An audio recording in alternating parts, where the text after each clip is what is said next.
But my duty must be done, even alone. For the children I knew, bless their souls.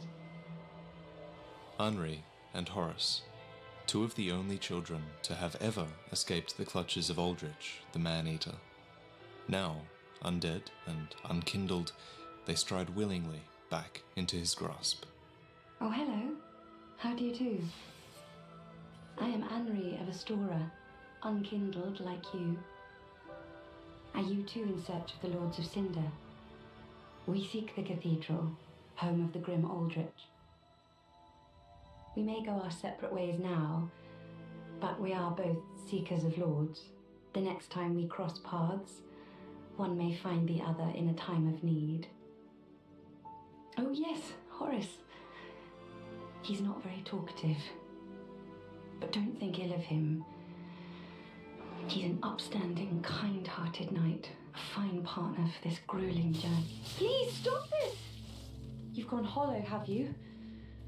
Then I shall put you to rest. Horus, join me, and may the flames watch over us.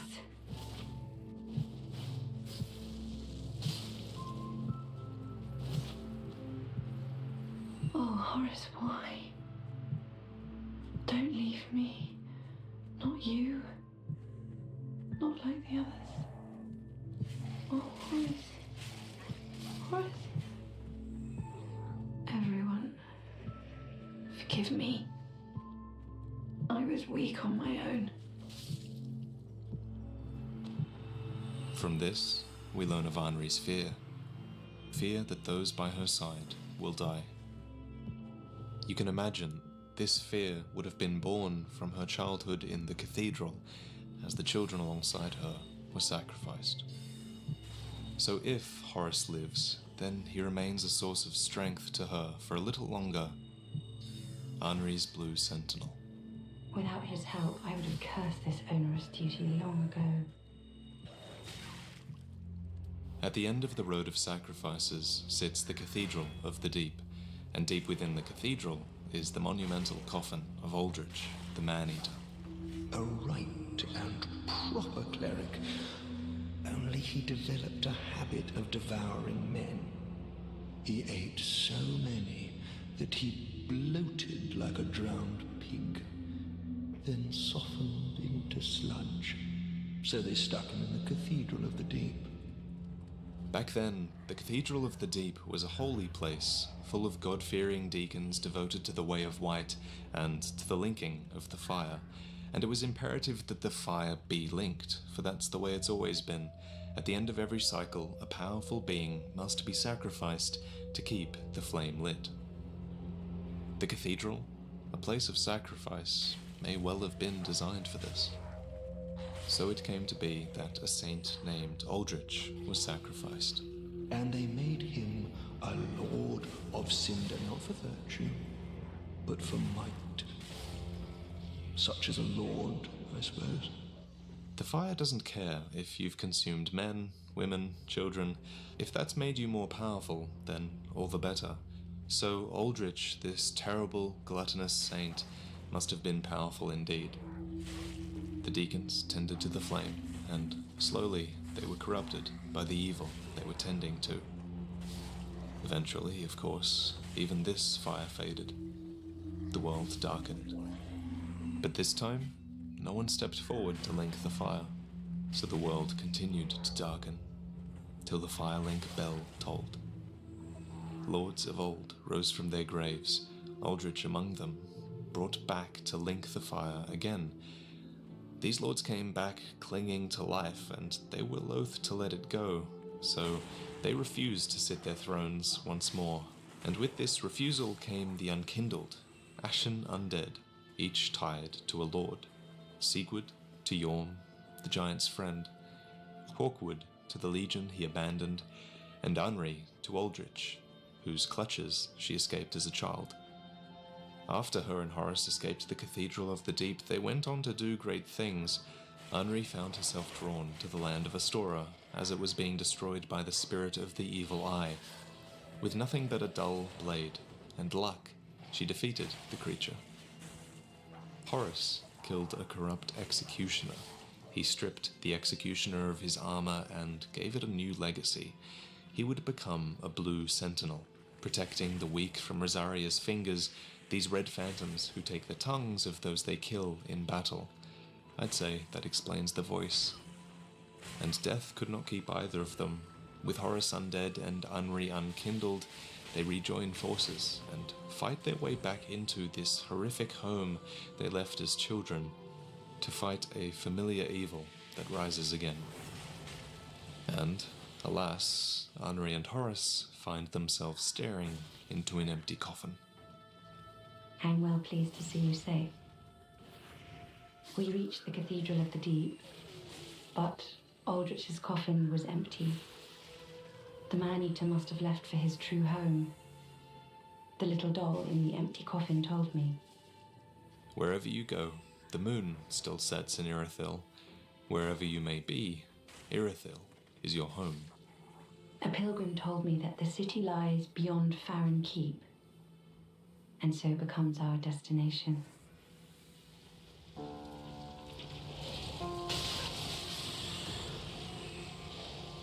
Oh, hello. How very fortunate. Have you seen my companion, Horus? To my shame, I was snared by a trap and we've become separated. I've not been able to find him since. If you tell Anri where he is, then Anri will go to find him, full of fear that she might have to confront Aldrich, this childhood horror, alone. But a hollow remembers no one, so it is better that she go on alone. Oh, Horus, where have you run off to? Have you abandoned me? No. What a horrible thought. We find Anri next in the Church of Yorshka. She's alone, she's tired. You can see this in her stance. She's losing faith, and she's so close to Aldrich, who hides behind the pontiff who called him home. Oh, I thought it might be you. Good to see you. I never managed to find Horus. But my duty must be done, even alone, as an unkindled Lord Seeker. For the children I knew, bless their souls. We all have our reasons, don't we? Unkindled are born from the ash of undead who tried to link the fire in a past age. Unkindled can go hollow too, just as Horus did, reverting to that hollow state, devoid of a soul. Even lords can go hollow, but it is men who are branded with the dark sign that leaks their humanity, their soul, from them. Here, if you do nothing, then Anri will go hollow. But what if there is more to the dark sign, to hollowing? We pilgrims of Londor are keenly aware that those branded by the dark sign possess something quite special. A pilgrim told me that the city lies beyond Farron Keep. Knowest thou of a maid named Anri? She is hollow, and will join thee in wedlock. A fellow of mine guides her at this moment. When the time is ripe, thou mayst make thy salutations. For what lord taketh no spouse? To become a Lord of Hollows is to embrace the curse that mankind was given. You make it your strength, not your weakness. You embrace a new identity. But you must take the sigils of others in the name of that goal. And as you wrest the flame from its mantle, Anri kneels in the background, her purpose forgotten in exchange for yours. Would you abandon your humanity for this?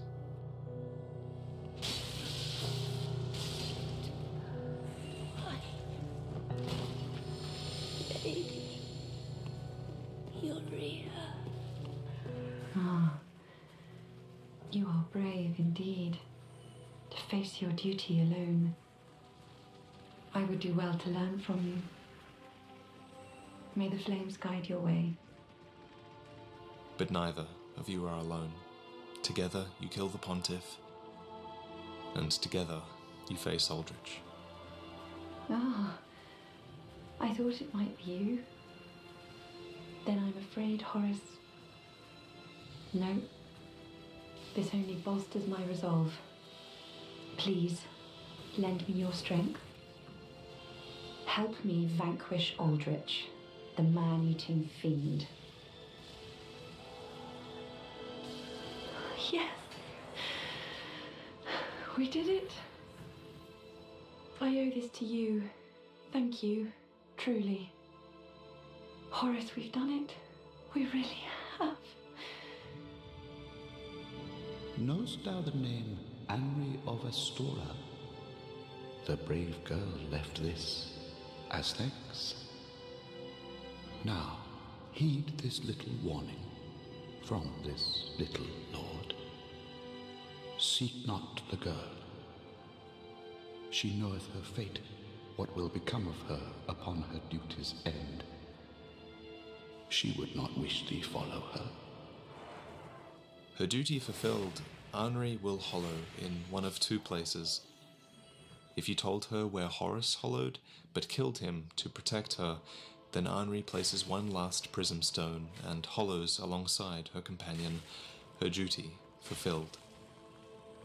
If Anri never found Horace, then she hollows in front of these tiny graves, maybe built for Horace, or for the children they once knew. So, how will your story end?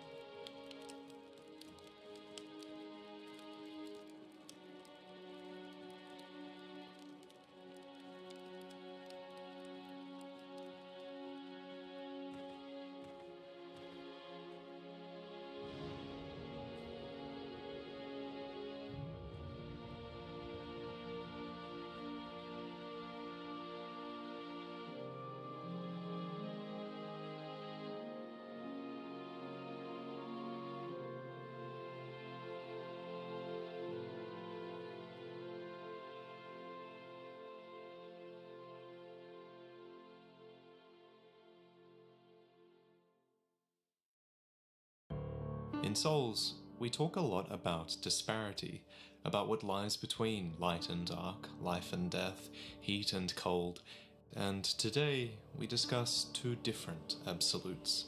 We discuss what lies between those with power and those without. And in this case, what lies between them is a wall, a stone wall that appeared quite suddenly, cementing this divide between hollows and the nobles who control them. And mind you, wall or not, there has always been a divide. In the days of Lordran, humanity was a rising force, and as a result, they were feared, imprisoned, and shepherded. They were taught to fear the undead rising in their ranks. In Drangleic, the undead were subjugated, once more, of course, but they were also experimented upon, and all the while they were expected to sacrifice themselves, as Gwyn once did, to keep those royals in power. And now, in Lothric, the Unkindled, born of the ash of these unending sacrifices, journeys through a small town of suffering undead. It was here where a thief once fancied himself a martyr for the poor. It was the state of this town that drove Greyrat to climb the wall. Greyrat the Thief was once a well-known name. Until I ended up rotting in a cell. The head covering he wears was once used to cover the heads of the lesser folk, people who were set to work as slaves throughout Lothric, but occasionally it was used to shame and humiliate criminals. We have reason to believe that Greyrat was indeed a slave to the kingdom once, for he knows the castle grounds well. But here in Lower Lothric, Greyrat is caught and imprisoned for the very first time. Ah. You're no jailer, are you? No, you're from far away. And judging by the bell, you must be some of that unkindled ash. Remarkable. If that's true, then I have a favor to ask. Below the high wall is a musty little town. Not the home of any lord, just a very old settlement of undead. An old woman, Loretta, lives there. Please, give her this ring. I'm not asking for charity. In fact, if you do this for me, I'll be sure to repay you in kind. I may be a petty thief, but I've more wits than most royalty. What do you say then, huh? Very well. I humbly place my faith in you. I am Grey Rat of the Undead Settlement, and I promise to assist you. Give this ring to old Loretta at the base of the high wall. Do your part, and I'll do mine. We can't know who Loretta was. We don't know why her corpse clutches a bone, nor do we know what Grey Rat's relationship to her was. The one detail we do know is that the little rare ring he gives us to give to her is a tearstone, which has the uncanny ability to sense imminent death, protecting its wearer in their final moments. So, whoever she was to him, it seems he cared for her and sensed her death was close. Heavens, she was already dead. Thank you. I'm not surprised, though. Almost a relief, really. You can keep the ring as, well, a little trinket of thanks, I suppose. He breaks his composure when you appear back, and from then on dedicates himself fully to your cause. Ah, there you are. I was thinking. You know I'm a petty thief. Well, perhaps I'll go on the prowl. Everyone's dead or hollowed away anyway, right? So I might as well fetch some weapons or treasure for you. Well, what do you say? Thank you. You will not be disappointed. I will leave for some time. So long for now. Do stay safe, you hear? Or my efforts will have been for naught. Don't take Grey Rat's robbery of the undead settlement lightly. It was his home. It was the poor there who inspired him to climb the wall and risk his life, and it was a settlement where he cared deeply for someone. His thievery of the settlement is kind of an admission that everyone there no longer matters to him. You do. And so, emboldened by his new purpose, he asks to put himself in harm's way once again. Oh, hello. Fine work, I say. Discovering Irithyll in the Boreal Valley, all in a day's work. If the tales are true, it is home to old moon-worshipping nobles, and should be packed with treasure. What do you think? Shall I go and see what I can find? A fine choice. I am Grey Rat the Thief. What I bring back will be worthy of that name. That name is also known by others. Ah, I see you've met Grey Rat. The slinking rodent. But he did me a good turn back in Lothric Dungeon. Doubtless I should do something about that little dead. Well, maybe not. Well, I can hardly believe he's still standing. This is Patches, the hyena, the spider, the unbreakable. By now we have a pretty good grasp of his character, and it's this same character who, for the first time, expresses a genuine concern about the well-being of another. Hey, what happened to Grey Rat anyhow? I haven't seen him at all lately. Well, if you know where he scurried off to, be sure and tell me. But I need to stock up, and if he's gone and croaked, he'll have left a gold mine. Right. Yes, I see how it is. Some things can't be divulged, even between friends. It comes with the territory, I know. But if you happen to recall any details, do be a saint. Do it for old Patch's Boutique of Wonders at least, eh? If Patches is still alive to tell you this, then it means you've forgiven him for a great deal of things. You've forgiven him for impersonating the Onion Knight, for locking you in a tower. He's tried to kill you twice now, probably, and it's understandable, right, that you wouldn't want to tell him where your friend has gone. However, Grey Rat can be saved by the very thief you tried to protect him from. Well, happen to recall anything important? About where that old rat scurried off to? What? Gone all the way to Irithyll, has he? There can't be much left of that frozen sprawl. Oh, the old rat. He's gone off the deep end this time. Was Grey Rat truly saved by Sigurd here? It's possible.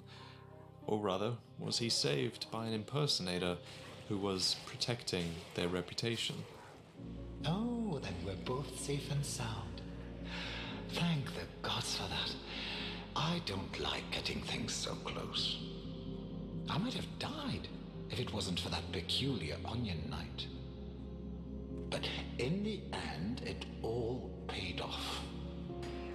Take a good look. They're sure to be of some use. You know, I was thinking about leaving for another round of thieving. There must be something of use in Lothric Castle. I'm aware of the danger. That castle is a death trap. Not a single man has returned from the castle unscathed, even back in the day. But I don't want to sit around and die a petty rat. And I consider myself your friend. Off to Lothric, the castle of no return. That old thief's lost it if he thinks he has a chance in there. It's not like he's new to this game. What's got into him? His debt repaid, even Patches wouldn't risk Lothric for a friend. But Grey Rat will. He risks it for us. Self-sacrifice is in his character, after all. But I don't think we're the only reason he goes. Think back to when he hid his grief over Loretta, to how he's so absorbed that he doesn't even notice you. Immediately after this, he dives into danger on your behalf, his sorrow, apparently, forgotten. Don't you think that's strange? I don't think his sorrow is forgotten at all. I lived a petty rat, but would rather not die as one. Grey Rat, the thief. A petty rat looking for an honorable escape.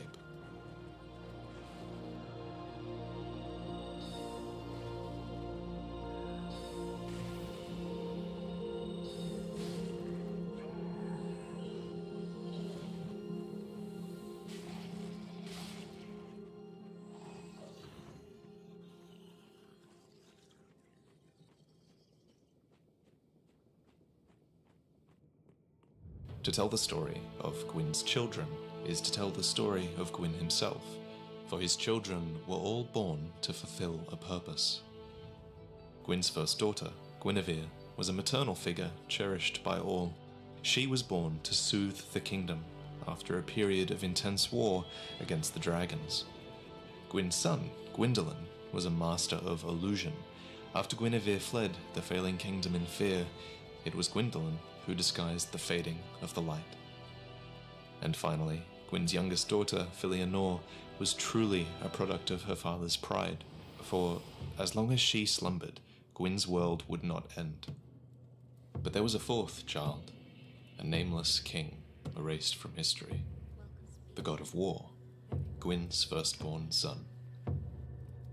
The first war ever fought was the war for disparity, a war for the right to flesh and blood, where before there was only stone, a war for the right to the surface, where before there was only the below, a war for the right to a beginning and to an end, for before there was neither.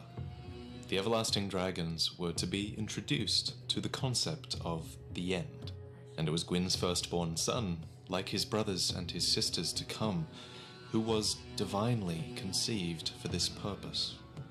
So it was that the son's eldest born inherited the lightning from his father, along with this powerful predisposition for war and arms. His weapon was an ingenious sword spear that leveraged the user's own body weight, allowing it to be trodden remarkably deep into tough dragonhide.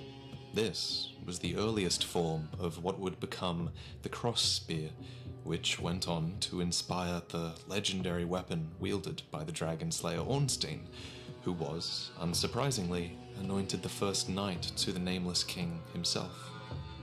The Nameless King also wore an attire woven of sharp dragon scales, as they were themselves impervious to fire, and it seems that the best tools against the dragons were taken from the dragons themselves, a philosophy that another legendary figure, Havel, clearly took to heart, as the man cased himself in stone and took a legendary dragon tooth as his weapon.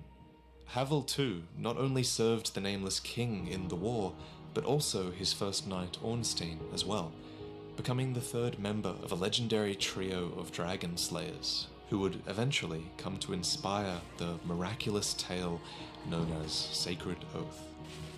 And so, it was with strength, courage, cunning, and unity that the war for disparity was won. Dragons shall never be forgotten. We knights fought valiantly, but for every one of them, we lost 70 of our own. Exhilaration, pride, hatred, rage. The dragons teased out our dearest emotions. Thou will understand one day. Me, there's very little to be said. What good is a dog with no hairs to hunt? But I'm lucky to be alive, I suppose. With the war won, these lords were the first to face an uncomfortable truth, that their glory, much like that of the dragons, would not last forever. The everlasting dragons were vulnerable now, and were forced to adapt to this unfamiliar and hostile world. So they gave birth, and slowly began to mutate and deviate in their evolution. Wyverns, serpents, man-serpents, and basilisks, the imperfect, the crossbreeds, and the wretches, dragons that spit fire, lightning, poison, and corrosion. Some even caught the undead curse. And so it was that despite Gwyn's best efforts, dragons and their kin lived on, some as unchanged as ever. Rumour it may be, but I have heard of a surviving ancient dragon who resides in this land. A coterie of undead serves the dragon, as they train to become dragons themselves. Sounds unlikely, but you never know, do you? As the gods really should have known, faith always finds a way. And ironically, it was the gods and not the dragons who failed to adapt. A war had been fought in the name of disparity, but Gwyn's Age of Fire was nothing of the sort. Darkness was the enemy now, and Gwyn would do anything to prevent his Age of Fire from ending. Anything. So how righteous, truly, could their war against the ancient, unchanging dragons have been when Gwyn himself refused to cede to the natural order? Thus began the betrayal of Gwyn's firstborn son, his god of war, who allied with the remaining ancient dragons. Shamed by his firstborn's betrayal, enraged at his disobedience, and driven by that famous desire to erase all that opposed him, Gwyn disowned his firstborn son. His royal blood was denied. His legacy was expunged from the annals of history, and the altars of his worship were smashed beyond recognition. His name was lost forever, but as the gods ought to know, faith always finds a way, and the Nameless King had some faithful knights indeed. Look within the rubble of these statues.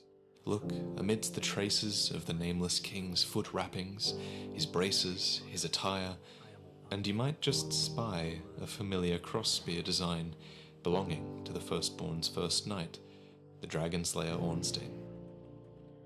In the dragonless age that followed the Nameless King's betrayal, Ornstein was assigned to guard the Grand Cathedral, and for the captain of the 4 Knights of Gwyn, this must have been a lowly role indeed, as he wasn't even guarding Gwyn's daughter, he was guarding an illusion. Nor was he alongside his fellow knights. Instead, he was partnered with Executioner Smo, a cannibal and a glutton, someone who could never call himself Ornstein's equal. So as his fellow knights faded away, as Gwyn burned to cinder for his age, Ornstein eventually left the ruined cathedral and abandoned his post in order to search for the nameless king that he once served. Funnily enough, Smo, of all people, was the last knight of Gwyn to remain at his post. We know this, for after defeating Aldrich, we can purchase his armor, which implies that Smo, the cannibal, may well have been cannibalized himself. An ironic twist of fate that Ornstein was lucky to avoid. And we don't know exactly where or for how long Ornstein set off in search of his nameless king. But if one attempted to trace his path, one would find evidence of the influence that these two men may well have left upon the world. In Ferossa, for example, we witness an order of lion knights with armor blessed by a certain war god. Even more curiously, the figure depicted on their helmet stands his own against a dragon. In the drowned ruins of Hade, there's a being who aspires to the great legacy of the old dragon slayer. So is this Ornstein himself? Probably not, though how curious is it that a man inspired by a dragon slayer would be allied with the dragons that are right outside his gate. The world was changing, and in truth, those who aspire to conquer dragons overwhelmingly end up with them as their allies.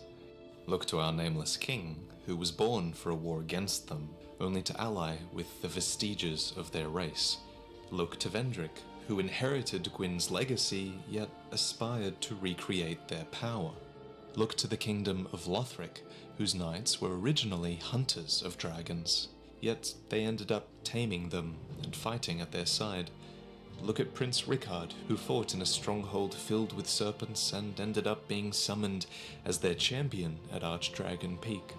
Look to Havel, who adopted a spine of stone and a dragon's tooth only to uphold a sacred oath with their nameless king. And finally, look to Ornstein, the dragon slayer, who, laden with duties and oaths, decided that the only one that would matter was his pledge to Gwyn's exiled son. And so it was that the way of the dragon led him to the Nameless King's stronghold. In the years after his exile, the Nameless King had tamed a storm drake, upon which he had led a lifetime of battle. Eventually, he settled here, upon Archdragon Peak. This, it appears, was a place where dragons and their kin could worship and live in peace. It was only a matter of time, after all, until Gwyn's Age of Fire would burn down to ash, and dragons, as we know, have both time and patience in abundance. Alas, an Unkindled would eventually find his way here to Archdragon Peak, driven by this unstoppable desire to claim the strength of a war god, and to claim the strength of his ancient companions, so that Gwyn's Age of Fire could finally be brought to an end. For war is supposed to be waged for what we believe in, not to erase our opposition from existence.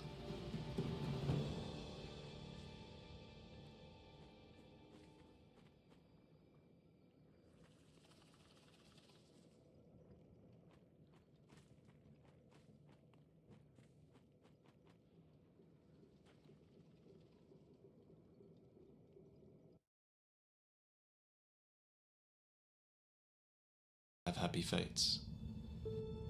In the Age of the Gods, they had it best. Perhaps because one of their own was a powerful knight of Gwyn, yet even then he suffered at the hands of former humans who packed his helm with tree resin and fooled him into thinking he was blind. The other giants of this age were put to use as basic laborers. Their wits made them unfit for much else, except in rare occasions. In Drangleic, a distant race of giants invade the kingdom of the humans to take back that which was stolen from them. It ends in bloodshed, not to mention the giants taken for experimentation, their very souls becoming displaced from their bodies.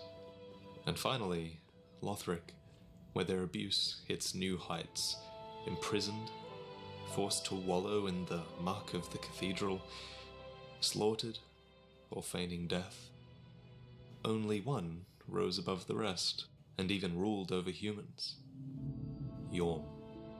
Yorm is the descendant of an ancient conqueror, a conqueror who once subdued the people of the profaned capital, and in time, Yorm was asked by these very same people to lead them. He would come to accept this role, and he served as both their weighty blade and their stone-hard shield. And you would think that this transfer of power would earn him the people's respect and gratitude, but it didn't. Instead, those who spoke of Yorm as Lord were quite insincere. Perhaps this is because of Yorm's heritage.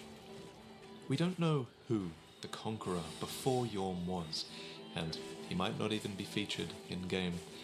Our two biggest clues, however, are Yorm's size and the fact that the people of the capital suddenly found themselves without a ruler or protector and needed to ask for one. And in my opinion, Wolnir, the enormous conqueror of Karthus who suddenly fell to the abyss, fits this criteria, or at least is a good example of it. Wolnir once brought the rightful lords of the world to their knees and ground their crowns to dust. However, he went on to fall to the abyss, presumably leaving many kingdoms without a ruler, and Wolnir wasn't exactly known for sharing his power with others. So at the very least, it was probably an absence of rule like this that led the people of the capital to ask for a powerful protector instead of simply being conquered all over again. So it fits that they would ask Yorm, yet it also fits that they would feel some shame for having to ask him. Their fate would be in the hands of the conqueror's descendant, and not just that, but in the hands of a giant, no less, simpletons and dullards with very few notable exceptions.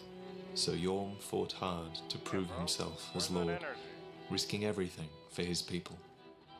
Against the kingdom's enemies he fought unflinchingly, great machete in one hand and great shield in the other, yet still his people's shame and prejudice must have manifested as bitterness, distrust.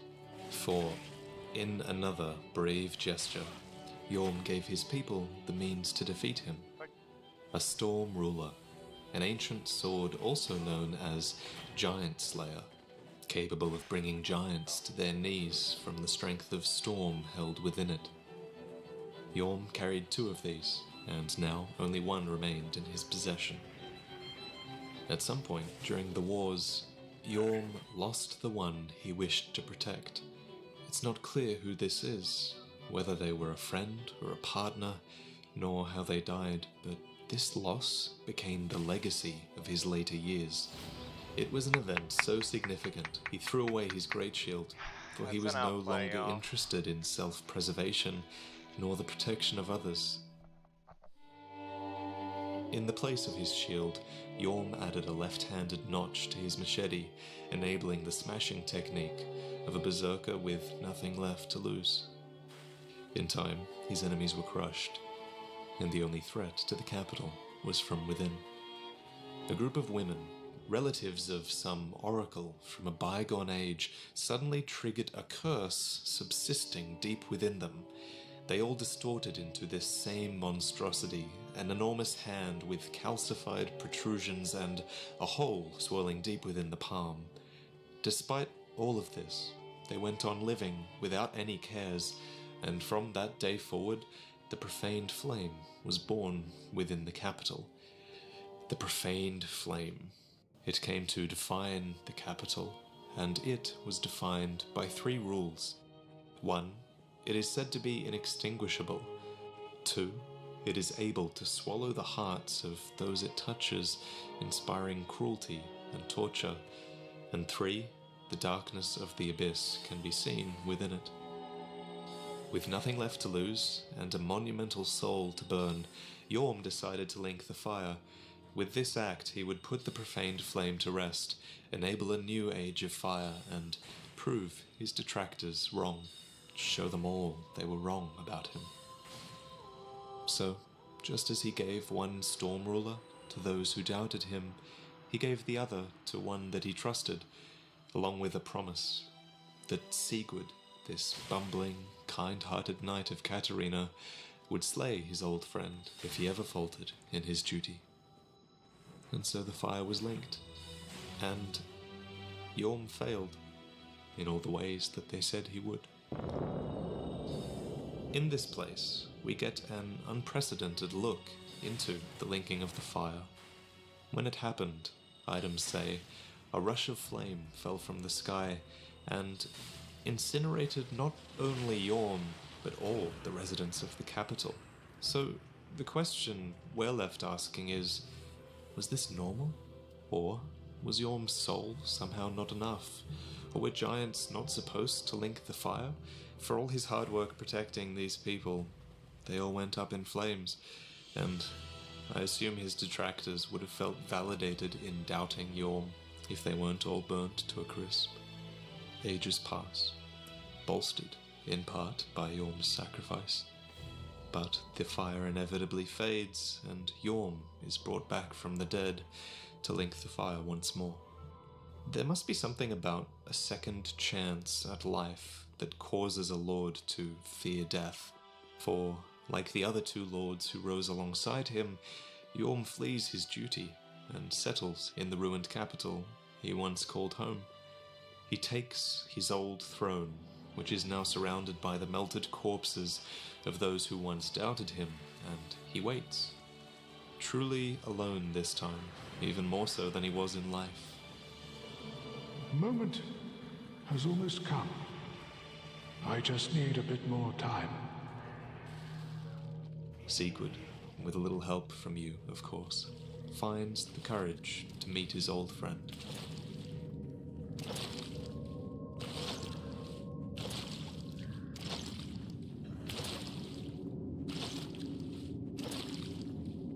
Yorm, old friend. I, Siegfried of the Knights of Katarina, have come to uphold my promise. Let the sun shine upon this Lord of Cinder.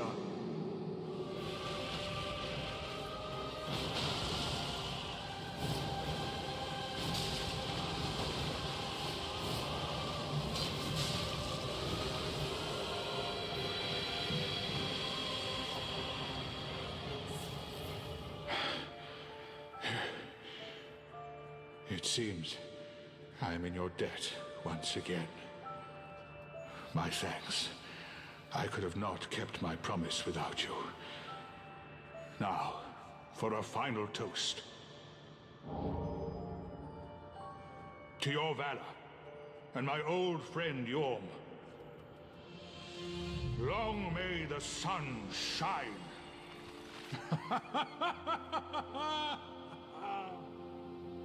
Well, I'm going to have myself a little nap. The only thing to do, really, after a nice toast. You are a true friend.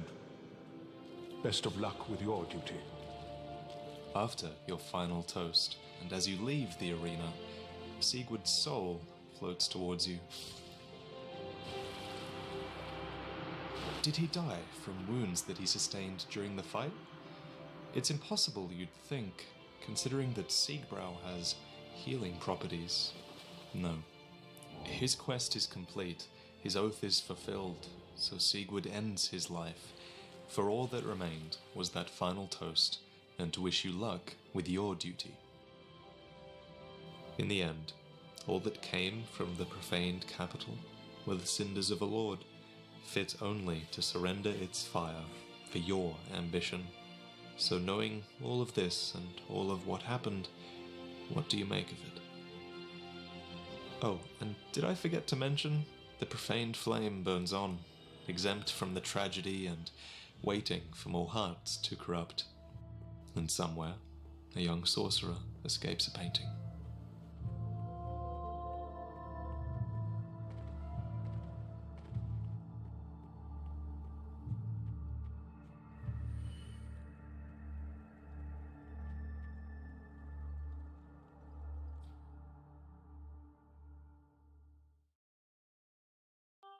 The tyrant Salavan was only a young sorcerer when he left the painting.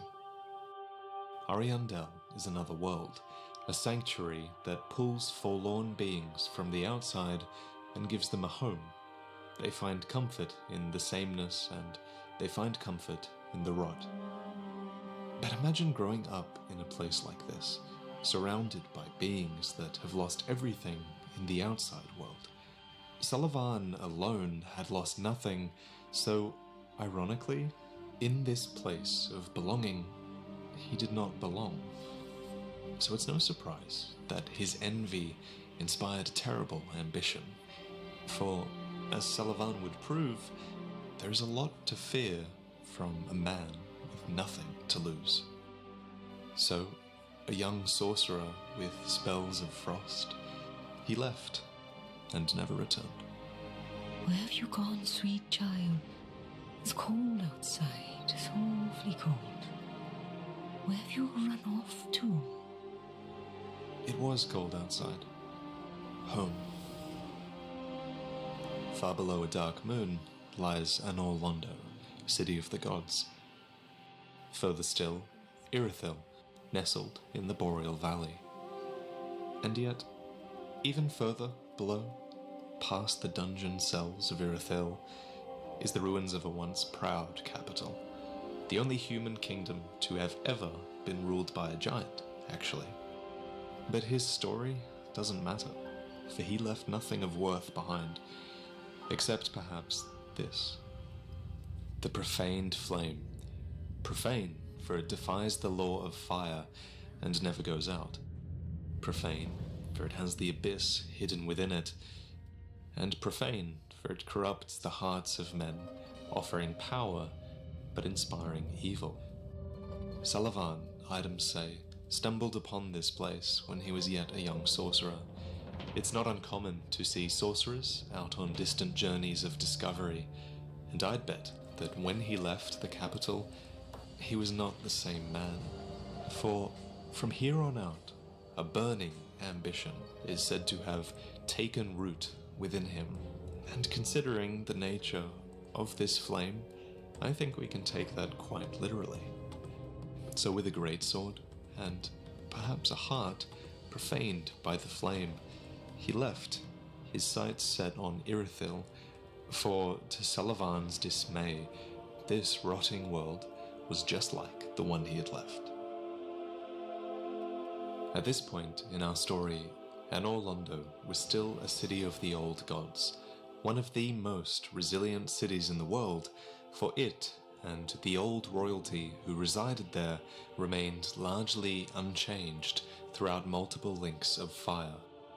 It was home to the children of Gwyn himself, sister Guinevere with her Silver Knights, her brother Gwyndolin, captain of the Dark Moon Knights, and his half-sister Yorshka, the crossbreed. Power emanated from the cathedral, which was patrolled by the Silver Knights and guarded by Ornstein and Smough, two famous knights of Gwyn. The time would come, however, when Ornstein left the cathedral in search of Gwyn's firstborn child, making Smough the last knight to remain at his post, guarding the ruined cathedral. There are also deacons of the Way of White, which have a sect here in Irithyll, headed by Archdeacon MacDonald. Far away, though, many more of this order toil in the Cathedral of the Deep, devoted to maintaining the Age of Fire that Gwyn began. Here, great and terrible beings are put to their final rest. And just now, in our story, a powerful saint named Aldrich has just been sacrificed to the first flame, becoming a Lord of Cinder. Back in Irithyll also, the Order of the Dark Moon Knights, led by the Dark Sun Gwyndolin, swear their oaths. The Blue Phantoms are bound to become a shadow of Father Gwyn and a shadow of Sister Guinevere, hunting down any who would threaten the champions who link the fire. And it was this order, the Dark Moon Knights, that the sorcerer Salavan saw fit to infiltrate. And we know this because he was presented with the Great Sword of Judgment, a ceremonial sword representing the judgment of the moon. It glows like the blue of the dark moon, but much deeper. If you were to look more closely at this blade, then you would realize that its magic is far closer to sorcery than any existing lunar power. For Salavan did not draw his power from faith like the other knights did, but he drew it instead from sorcery, which is an art that is despised by the old royalty. And perhaps that's for good reason, for sorcery would ultimately be the downfall of the Way of White, the Dark Moon Knights, and the gods alike. When the old world is rotten, you burn it away. And so the pontiff's usurpation of Anor Londo began with Gwyndolin. The Dark Moon Knights were once led by my elder brother, the Dark Sun Gwyndolin. But he was stricken by illness, and leadership of the knights fell to me. Then Salavan wrongfully proclaimed himself pontiff, and took me prisoner. Oh, where could my dear brother be? Yoshka, the last remaining knightess of the Dark Moon Order, mentions that it all began when her brother fell ill. She doesn't blame his illness on Salavan, but you and I both know that either he or his subordinates weren't above using poison. For it was not only the Dark Moon Knights affected by Salavan's influence. The holy deacons also were befouled from within. Archdeacon MacDonald, a prominent member of their order who resides in Irithyll, committed a grave trespass. He began to channel his faith for sorcery, transforming symbols of ecclesiastic authority into catalysts of deep soul sorceries. For MacDonald, these stagnating souls and the magic derived from them represented the glorious bedrock of this world. Their order was intended to deal with the great and terrible beings that came to them, but inevitably they were affected by the terrors that came into the cathedral. This treason was not kept within Irithyll. No, MacDonald also imparted deep soul sorceries to Archdeacon Royce and his deacons, who all resided in the cathedral, and he added new dark pages to their tome of miracles, literally corrupting his order against the very flame that they had sworn to protect. He was undoubtedly collaborating with the sorcerer Salavan, who himself had his new knights infected and empowered by the deep. Dark magics erupt from their throats, drawn towards life, and their very weapons became eaten away by the tiny, biting insects that feed upon those close to the deep. This force in Irithyll, wielding the profaned flame, gnawed at by the deep, headed by the archdeacons and the pontiff, became an evil that pushed the entire royal family out of their ancient home. However, some residents clearly escaped all of this trauma, because later, far away in a city named Lothric, it is said that there is another queen revered as a goddess of fertility and bounty, just like Guinevere once was. But back in Anor Londo, now with Pontiff Salavan fully in control, the true atrocities could begin. Many in Irithyll were enslaved, and as you can see, were pushed forward as fodder by the Pontiff's fire witches. The less fortunate were turned into beasts, for it is said that men who peer into the black eyes of Salavan are transformed. Look closely at the faces of the dogs, at the hair of the spider women, at these ribcage beasts that prey when they're defenseless. Salavan forced out the beasthood within men, especially in those who would become his Outrider Knights. The most notable of the Outrider Knights was the Dancer of the Boreal Valley. Her Aurora Veil is actually an artifact of the old gods, permitted only to be worn by direct descendants of the old royal family. And before she was controlled by Sullivan, the dancer, was likely a daughter of Guinevere, as she has a fragment of her mother's soul. However, she was clearly left behind as the rest of her family escaped to Lothric. When captured, the pontiff ordered her to serve first as a dancer, perhaps to shame her or entertain him. Then he made her an outrider knight, giving her a ring of his right eye that he knew would transform her. She became an enchanting beast of death, her armor fusing with her own hide. Never far from the fleeting dancer was Vort, the outrider knight who received the pontiff's left eye ring. Clearly, there was something between them, some bond shared, for they would never return to Irithyll, but like all the outrider knights, their spirits can sometimes be seen roaming the old city, together. In total, 5 outrider knights were dispatched to Lothric, one guarding the Road of Sacrifices, the second in the basement of Lothric Castle, the third skulking in the Grand Archives, and the 2 most unique knights, Vort and the Dancer, guard the main exit and entrance to Lothric Castle itself. Their placement is no coincidence. Sullivan may be back in Irithyll, but he knows that the last vestiges of the royal family have a presence in Lothric, and his eyes are all over their failing kingdom, watching as the royal family desperately struggles to produce an heir to the linking of the fire, waiting as he knows that when they fail, Aldrich will be raised once more as a Lord of Cinder. And who do you think he'll be indebted to when he rises from his grave? To this end, Sullivan protected the gate to Irithyll with an old trick from the Painted World. A magical barrier was erected, repelling everything and everyone except those with a message from a small doll. Wherever you go, it says, the moon still sets in Irithyll. Wherever you may be, Irithyll is your home. Sullivan, or the deacons, placed one of these dolls in Aldrich's coffin and waited. And eventually, of course, he came, for where else would he go?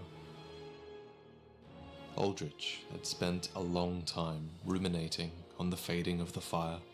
For him, it inspired prophetic visions of a new future, an age not of fire, but of deep seas. He knew the path to this world would be arduous, but he had no fear, for he would become not a mere devourer of men, but a devourer of gods.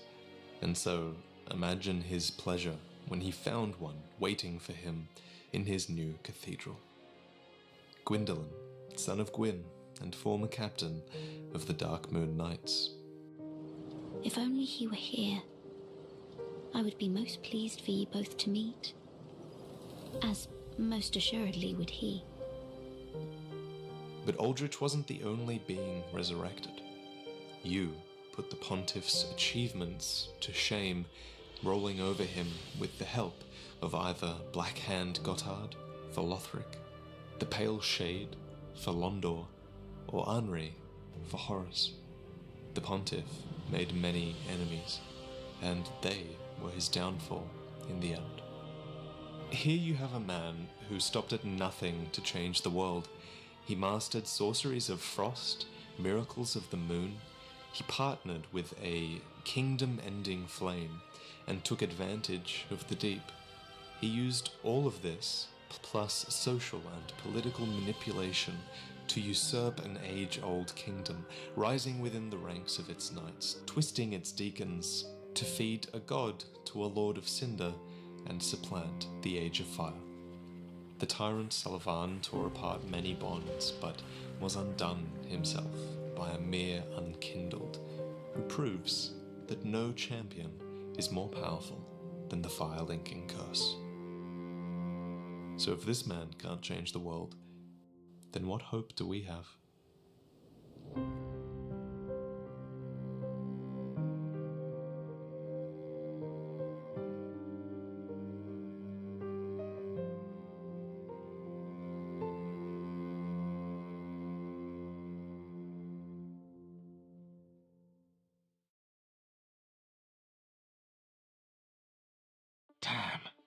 Stop it.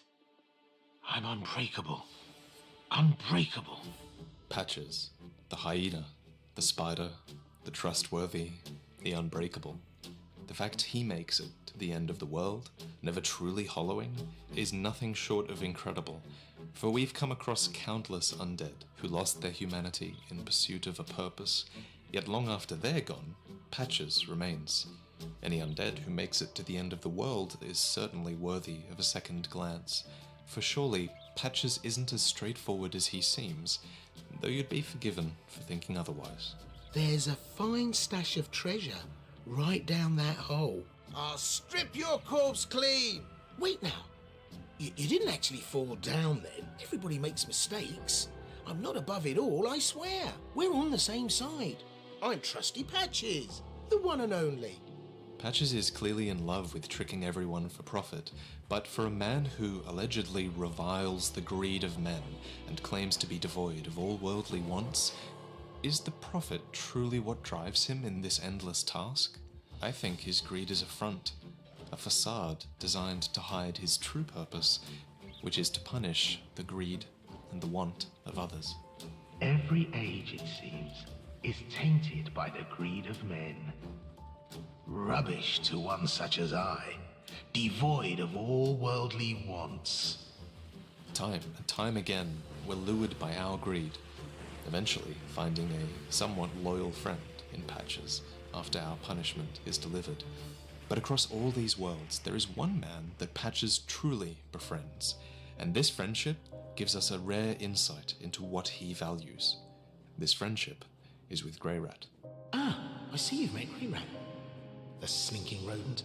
But he did me a good turn back in Lothric Dungeon. Doubtless I should do something about that little dead.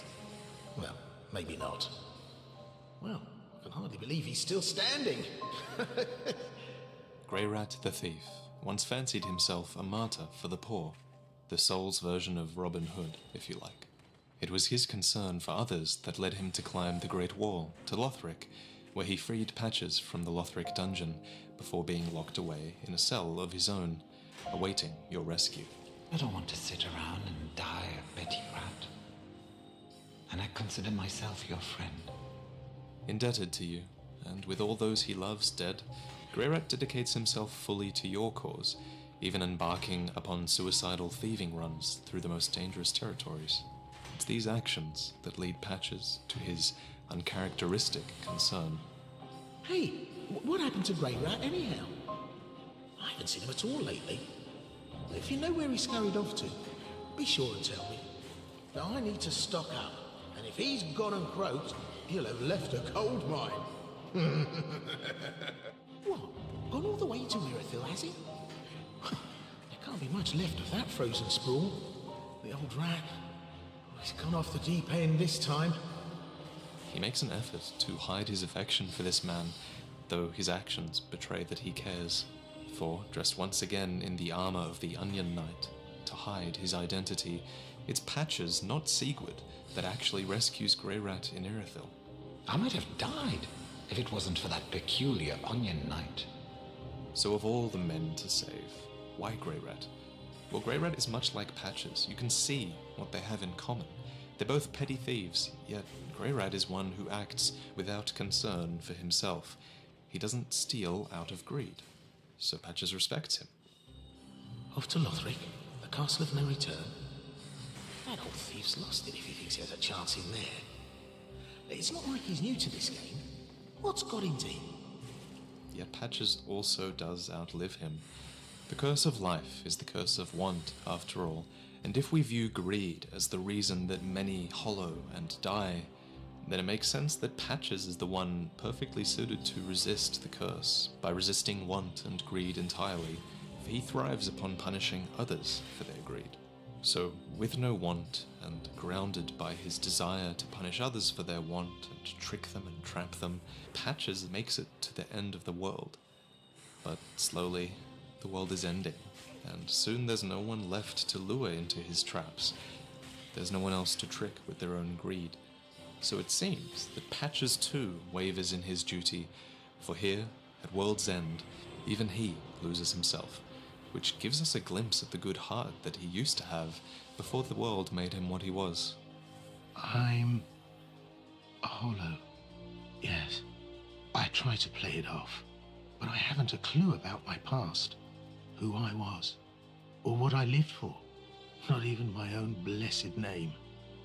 You remember that treasure? Well, I fetched it for you. Here, go ahead. It's yours. Maybe it'll help you with that solemn duty of yours. I'm off in search of the Purging Monument. Once I find it, everything will come back to me.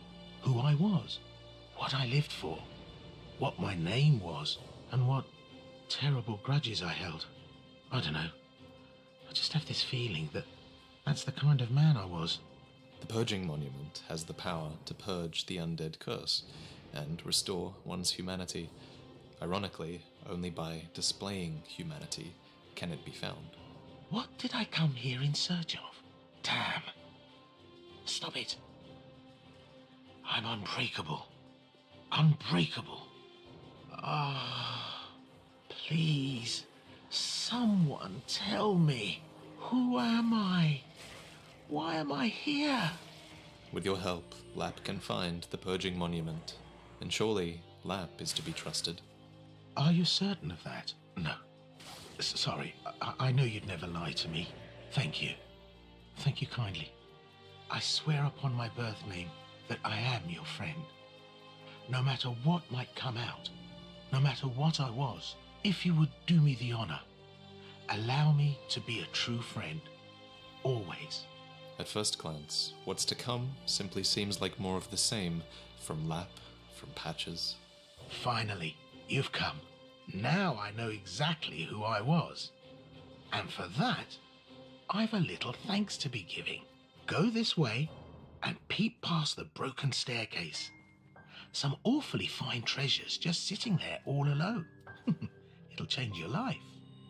This swift kick down a hole fills you with frustration till you realize that he's actually kicked you where you want to go, to the ledge that leads out of this graveyard, a setback that allows you to move forward.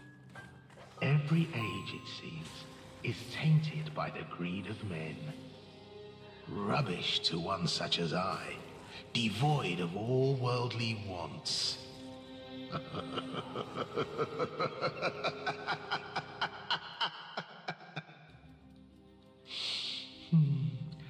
I don't know. Maybe it's just the way we are. I'll stick you in my prayers.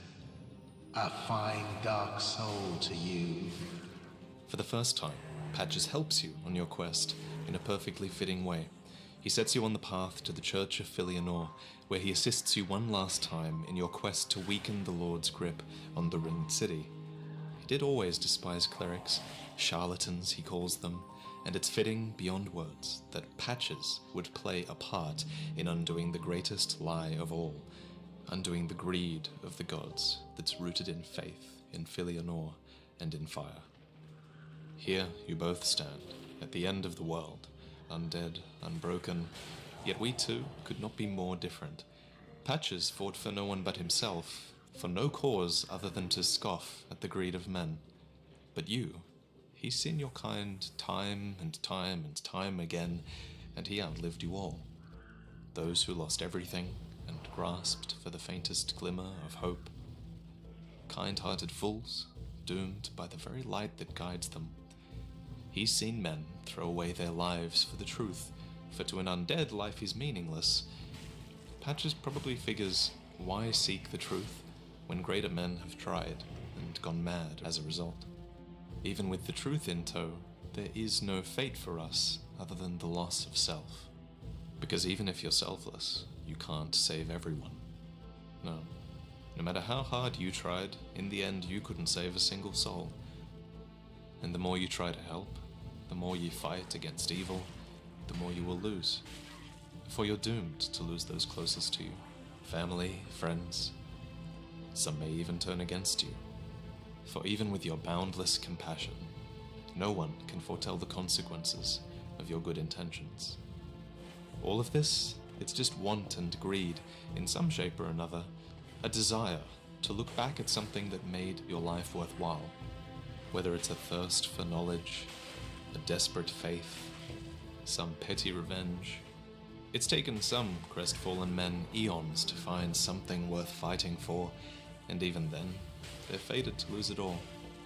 For even the gods are in despair, the lords shy from their duty, and the last fire is fading. But something sets you two apart, and maybe the one thing that you both have in common is that you never looked back. Another thing I've never looked back from is switching from Skype to Discord. And you guys know that I've actually never done a sponsorship on this channel, but this is the exception because I've never been approached by a company that I believed in until now.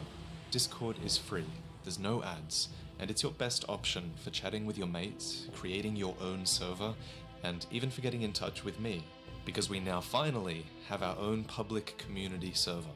So click the link below, and you can join our server where you can talk Souls, lore, and video on a platform that's really just designed for us. And if you're a part of this server in a few weeks, then I want to do an event where I give you guys the chance to invade me in Dark Souls 3, and if you beat me, you get the chance to win some high-quality Dark Souls merch. So stay tuned for that. Thank you for watching this video, as always, and I'll see you in the next one.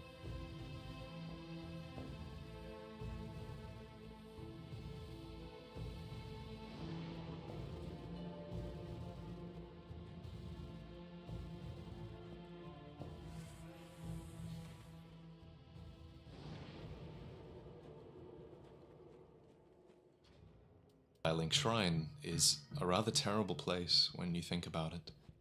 Sure, the Firekeeper will always be there for you, but what about when you're not there for her? She's disposable, forgotten, just like Champion Gundyr who's stranded in another dimension, or like the Handmaiden, chained to this fate for what must feel like an eternity. Remember well, I am undead, bound forever by the shrine's curse. As the fire is linked over and over, kingdoms change, and so too does the shrine. In this world, as we know, the shrine is a literal graveyard of ash, quite befitting of an exhausted world. Though one constant through it all is the suffering of the Firekeepers. These women aren't as selfless as you might think. No, they're prisoners, just like you, and they fight for the linking of the fire, for with the linking of the fire comes rest. Finally, the curse of the undead will be lifted, and I can die human. Long have I awaited one such as you, one who can set me free. Ashen One, link the fire. For the Lords of Cinder, for the Ashen prisoners, for all those held to preserve the fire. Link the first flame. Though as we've come to learn, this rest is temporary, and the curse never was lifted. And yet, the legend of the linking of the fire continues to infect the minds of many. Undead are shepherded towards the first flame, and the kingdoms of the gods are always designed to enable their sacrifice in some way. Have you ever noticed that the incinerating kiln is never too far from the kingdom of men? Firelink Shrine is a crumbled peak of New Londo. The Throne of Want sits below Drangleic Castle, and in Lothric, hidden behind the King's Garden, along a trail of ash and untended graves, is the current iteration of Firelink Shrine, and what must be the 1000th Firekeeper, capable of sending us forward to be face to face with Cinder itself. Surrender your fires to the true heir. Let him grant death to the old gods of Lordran, deliverers of the first flame. Those that fail to become Cinder are cremated all the same, their ashes scattered in the untended graves by the soul of Cinder. Those that succeed become Lords of Cinder, but it says a lot about the future that they fight for if our lords have refused to fight for it a second time. And so, the grand betrayal was conceived. This betrayal of the flame was not a novel concept by any means, but perhaps it was still a necessary one, considering it led to the link of fire being threatened and the bell tolling for the unkindled. According to his cinders, the Prince Lothric was destined to be a Lord of Cinder and was cherished by the royal family, though, ironically, he was born ill, shriveled, and frail, unable even to wield the platinum sword that was his birthright. Conversely, Lothric's older brother, Lorien, was a great champion of the realm. While his younger brother's sword would never be wielded, his was scorched black by the flame of the demon prince, which he had slain single-handedly. The great tragedy that's referenced so often in their lore is surely that while Prince Lothric was chosen to be a Lord of Cinder, Prince Lorien was the one suited for it. And so, Lorien must have had a great love for his brother, for he embraced Lothric's curse, merging their two souls. Tragically, this left Lorien mute and crippled, yet it is said that Lorien indeed wished it so, all the same. There's this great mention of the grief of the twin princes, for once they came together, they rejected everything that had made this sacrifice necessary. So instead of linking the flame, they settled in their throne room and simply watched the fire fade from a distance, and with their strength combined, fought off any who would seek their cinders. Ill-starred are they who take the throne. I shall not stand among them. The fire-linking curse, the legacy of lords, let it all fade into nothing. Mark my words, Ashen One. You remain among the accursed. If we were to join them in their rest, this is the fate that the princes would have us live, a darkened shrine. Most likely their shrine is hidden behind the chambers of the consumed king. And items tell us that if a place is devoid of light, so too will it be devoid of time.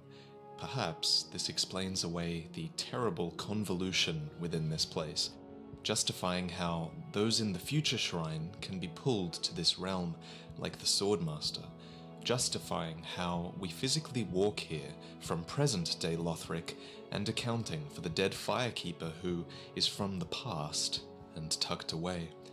But of all the things here, from past, present, or future, she is the most consequential, for she is the one that's holding the eyes that enable a Firekeeper to betray the flame. Ah, found her, did we? And the black eyes that shimmer within, I see. 'Tis as if it were but yesterday. We did all we could to spare her from them. Much has happened since. Mayhap I should apprise thee of what the thin light of these eyes might reveal to the eyeless Firekeeper. Scenes of betrayal, things never intended for her ken, visions of this age's end. The eyes are said to have belonged to the first Firekeeper, and of all the would-be Lords of Cinder, it makes the most sense for Prince Lothric to have had access to such an heirloom. He is, after all, the descendant of old royalty, inheritor of the throne, and it seems that he and Lorien coaxed their Firekeeper to stifle the flame back in their age, much like we can with the eyes in our possession. Now ask yourself, how does Ludleth know about any of this? Ludleth refers to the eyes and the woman they're planted upon in the past tense. It follows that somehow he linked the flame after the princes refused to. Look not in bewilderment as I say. I linked the fire long ago, becoming the Lord of Cinder. If substantiation be thy want, set thine eyes upon my charred corpse. This sad cadaver. There's something wrong in this dialogue. Listen to how guilty and how defensive he sounds. A true Lord of Cinder would have no need to constantly reaffirm his or her legitimacy. And we get closer to the truth on this by listening to him as he sleeps, as he dreams about the nightmarish rite of linking the fire. Ah, it cinches to the bone. It hurts. Please, help me. Be done with me. No, God, no. I cannot bear it. It burns. Help me. I am a lord. A wee flame, belike. But I shoulder the world. Forgive me. I am not to blame. I'm not. From his half-burnt corpse to the guilt that we hear, it seems most likely that Ludleth partially linked the flame. Perhaps it's because of him that there's a light in this world at all, that the bell was able to toll for help. Truly though, this story is one that I can't possibly claim to have all the answers to. For example, was it possible for weak little Ludleth to link the fire because the twin princes had already defeated the Soul of Cinder? If Ludleth could link it, why couldn't Champion Gundyr? Who was the first firekeeper? Why are there black knights here? And why is this place still so dangerous to our unkindled? Perhaps this place was laid with defenders for a reason? For of all the shrines, this one seems the most geared towards stopping anyone who would dare rise and somehow link the fire. It's difficult and perhaps pointless to come through here. Champion Gundyr did arrive, only to find the coiled sword of the shrine broken in advance, and the firekeeper gone. Grave wardens patrol the graves, are devoted to hemorrhaging any reanimating corpses, and the only firekeeper that patrols the grounds is a scholar. The daughter of Crystal is drawn to any embers that would walk through this shrine. And of all the things that don't make sense in this story, it does make a lot of sense that there would be a scholar here.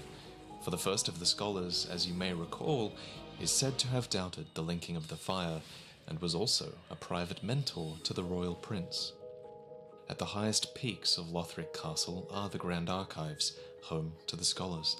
They're the faction with a close relationship to the previous King Osiris, who went mad studying their store of knowledge, and this close relationship between the crown and the scholars has clearly carried over to the new, young prince, Lothric.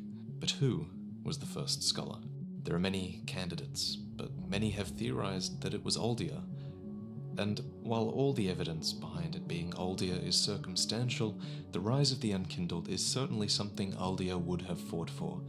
A destiny beyond the scope of light, beyond the reach of dark, a painted world inhabited by ash, a future born of this world but free of its curses. In no small way, the princes are responsible for the rise of ash, an unintended consequence of their grand betrayal.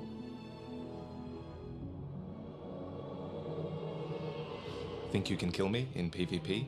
Well, this is your chance. In exactly 2 weeks, on the 23rd of September at 7 PM PDT, I'll be hosting a PvP event at the Kiln of the First Flame Arena. If you invade me, and if you defeat me, our first 5 winners will each receive a gorgeous limited edition copy of Dark Souls The Vinyl Trilogy, which will be officially released later this year. Our next 10 winners will receive a physical copy of Dark Souls Beyond the Grave by 3rd Editions, which is this comprehensive, well-written exploration of the entire game, lore and all. Here are the instructions. This event will take place on PC, PS4 and Xbox One, and while I'll personally be fighting on PC, you're still eligible to win prizes if you defeat one of my champions that I'm going to send to fight on my behalf on Xbox One and PS4. So to compete, you just have to get everything you need to enter the arena. So acquire the champion's bones from Ariandel, burn them at Firelink Bonfire, and then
join the undead match, just like I'm doing at the kiln of the first. When a dead man rises, how does he come to bear with his unnatural existence? For every story deserves an ending, and without one, what is there to treasure?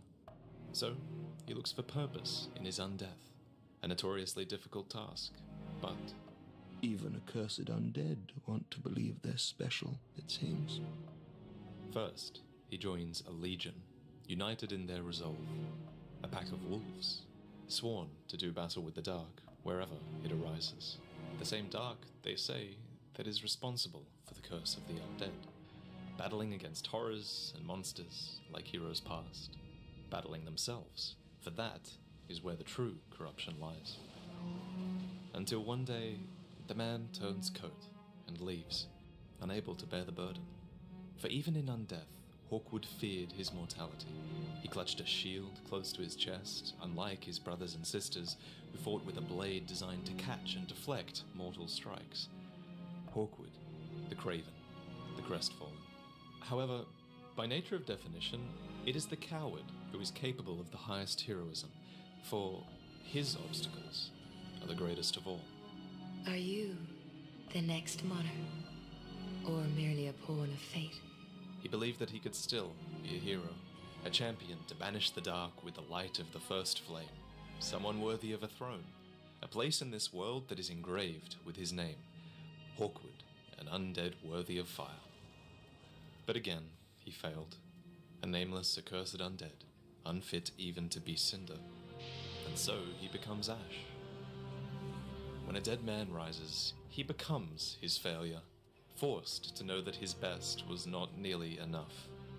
Ah, another one roused from the sleep of death. Well, you're not alone. We unkindled are worthless. Can't even die right. Gives me conniptions. And they'd have us seek the Lords of Cinder and return them to their moulding thrones. But we're talking true legends, with the metal to link the fire. We're not fit to lick their boots. Don't you think? Each of them a man who actually became a fire-linking king. Not for virtue, but for might. Such as a lord, I suppose. But here I ask, do we have a sodding chance? How could Ashen failures possibly hope to convince 4 lords to listen to them? Well, if the lords will not return to their thrones themselves, let them return as cinders. You offed the Lords of Cinder, the Undead Legion. So that's how they're delivered to their thrones. I pity the sorry souls. Is that really Lordship's last reward? It finally hit him, the absurdity of it all. The poor wretched souls. Be they lord or legend, the curse shows no mercy. What a sham. And if kings could not escape their fate, well then they were no lesser than he. So what did he have to fear? Nothing. I'm a deserter, I know, but I've still plenty of fight in me. First, he followed the wolf. Then, he was scarred by fire. Finally, he finds the courage to pursue another calling. The calling of those who seek to exist outside of the cycle. For to be alive is to be vulnerable, and even the fiery gods are no exception to that rule. No, the Apostles of the Dragon seek another plane of existence, one which transcends life, and we possess one of their relics. Oh, you've returned. I was hoping to see you. That crestfallen ass Hawkwood, he handed me this. He's changed a great deal since he left this place. Graven of face, he asked me to give it ye. It was a challenge. This time, he fights for something else completely, without a shield, to protect his own self. Ah, there you are. Well, I've decided to stop running from my fate. Loathe me all you like. I shall take what makes you dragon.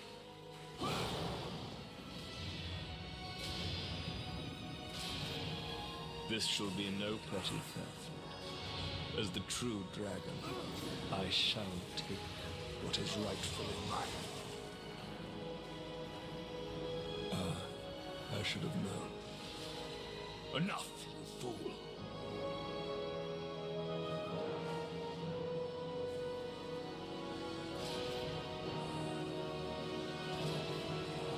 Oh, be as bloody mad as you like. Trapped within your wretched cast.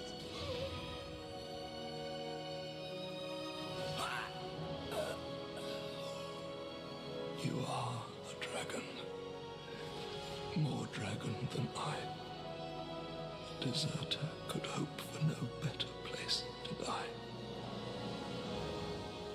His name was Hawkwood, the last remaining warrior of the Undead Legion.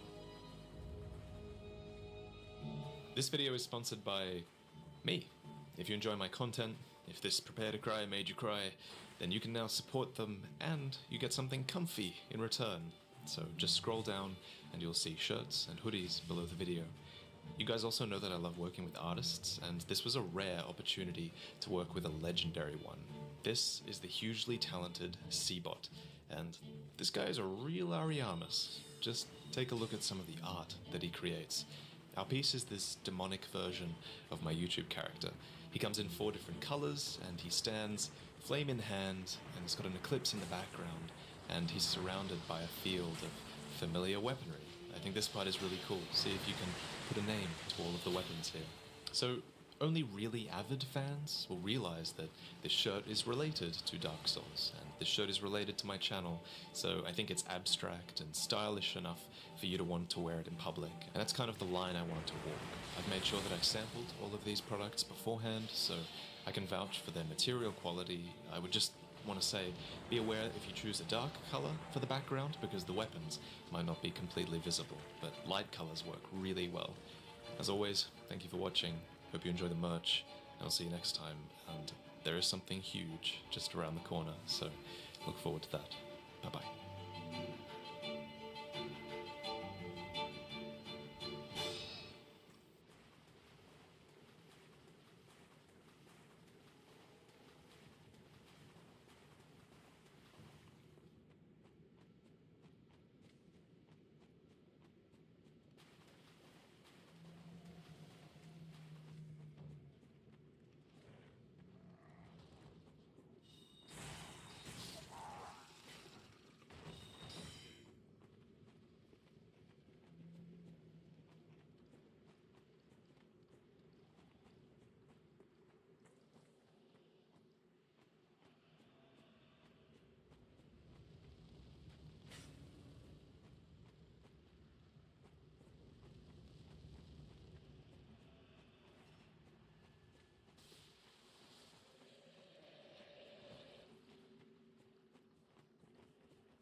suppose if...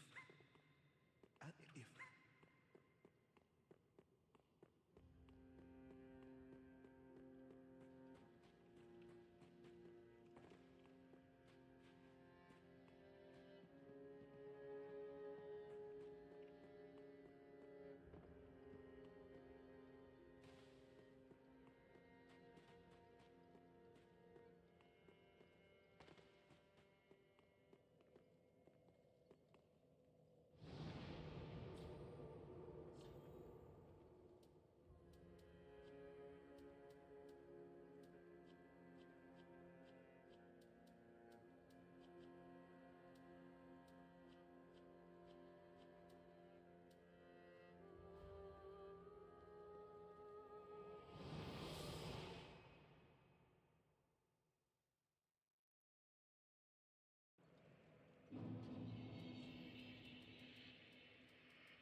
Stupidest shit about being a mound maker is that, like, that sounds like I'm gonna summon you unless I just don't know what a purple summon that does.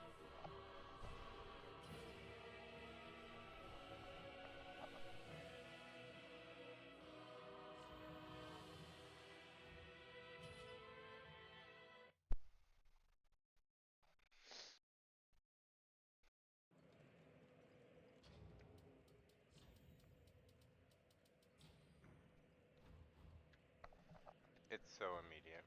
How the fuck come I can't use an item before being kicked in the head?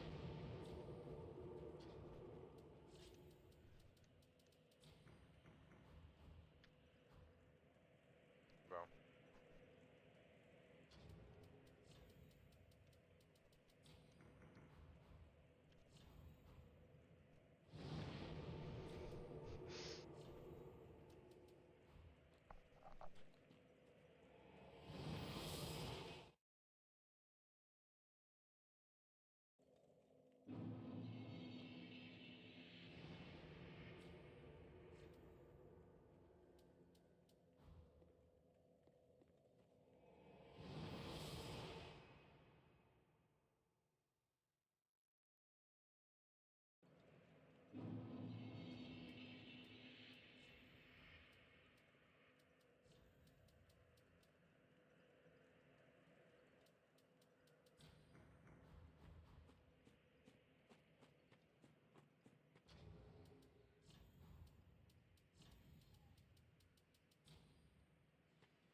The Horus Heresy. Okay, bro. Fuck that. Fuck. There we go. You look cold, bro.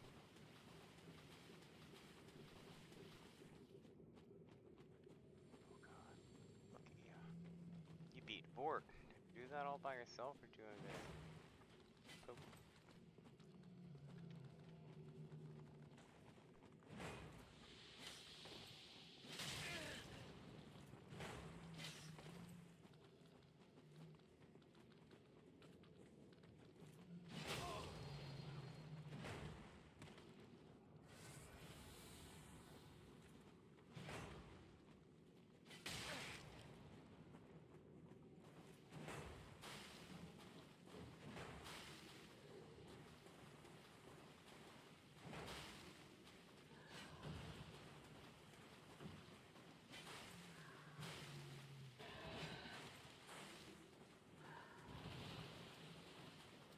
I will start spamming. In front of him. Ah, bro.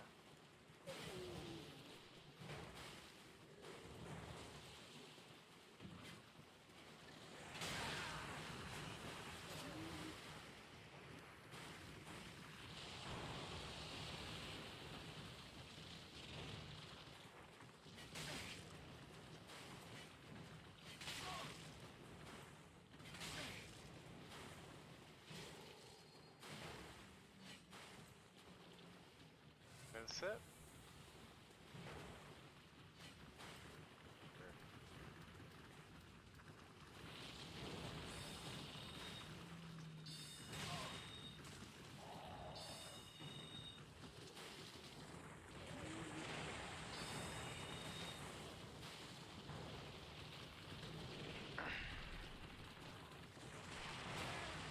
I feel good that dog.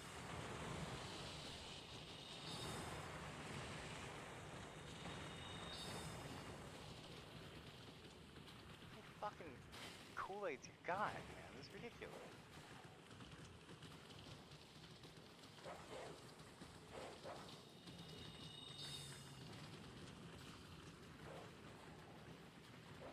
The crab hit him.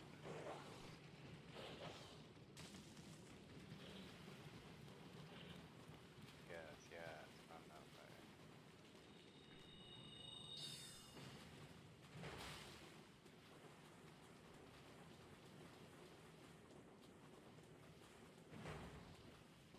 Did you beat these guys over here? You did not. Naughty, naughty. He sees you. Okay. He sees you, bro. Wouldn't be here, bro. Not your place for you to beat, bro.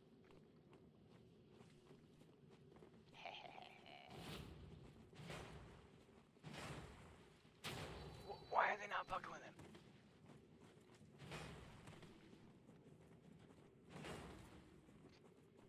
He kicked him. Yeah, that's a heavy stick.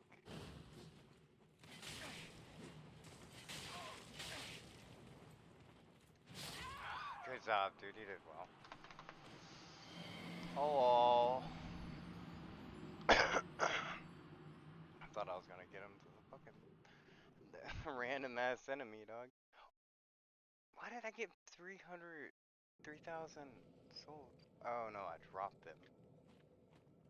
Where did I drop them? Where the fuck was he at?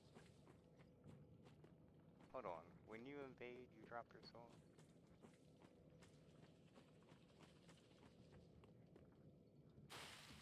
Well, that's good.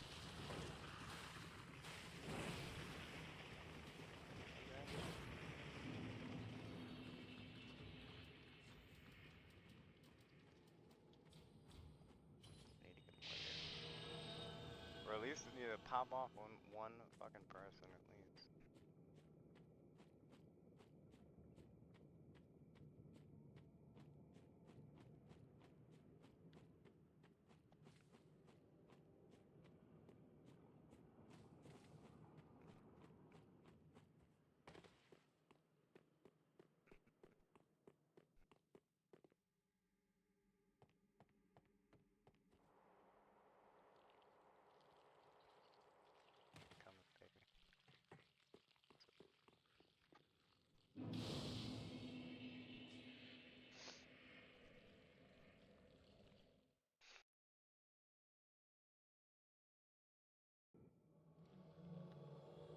What the dog doing? Jason. Ah, I fought Jason earlier. He's laggy as fuck, dude. God damn, bro. This dude's been watching my stream. He was like, okay, well, this is how we want to come on, bring your fucking lagging ass down here, Jason. Jason, you lag. Like, look, he hit me, but he didn't hit me. Come on. Come on. Come on. Let's go take a walk, like I do every other motherfucker. Yup. Come on. Come on. Hey, you gonna leave? Are you scared? Are you scared? Are you scared? Scared? Wow, that's nice lag tactics. You like kind of shot down that bitch. Come on, follow me. Come on, pussy.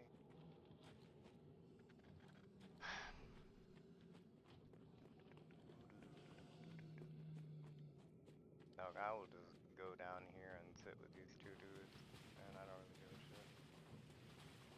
I'll go smoke some weed or something. Oh, and I gotta get the sit emoji or whatever. You could just go into that boss room, but that's not what I want. You'd have to actually leave spawn, which he's not gonna do.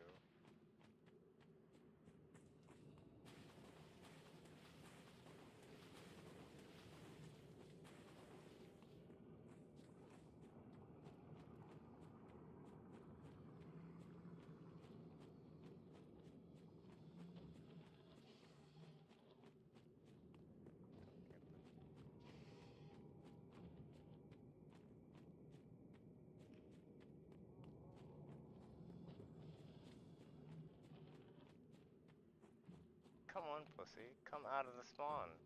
You laggy piece of shit. Fucking roleplay, bro. Okay.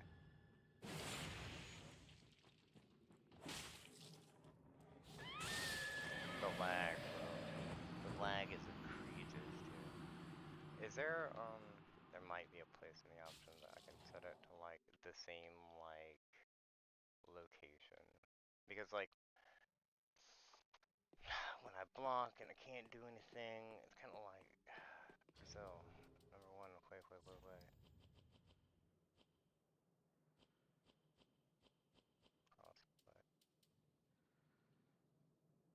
No.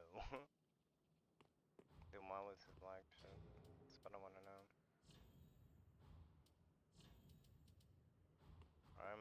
Like, so I know this guy's like sitting here watching my stream, so I've got to go somewhere else.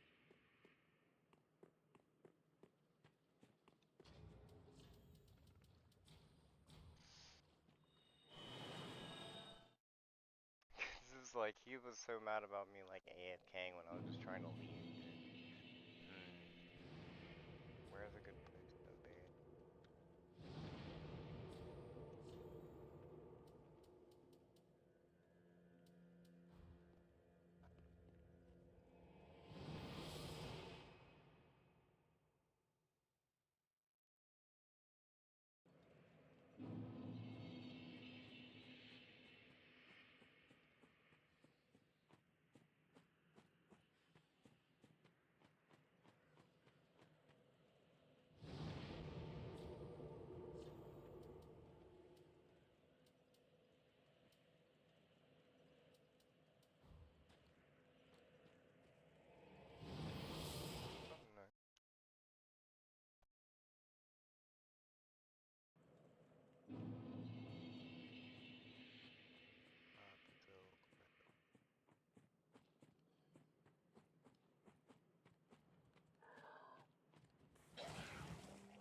Because I don't have to, like, take that fight. I don't know why I keep trying.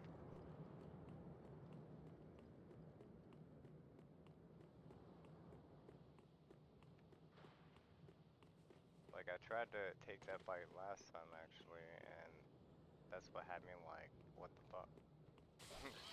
Why is it we just can't do this? Let me in.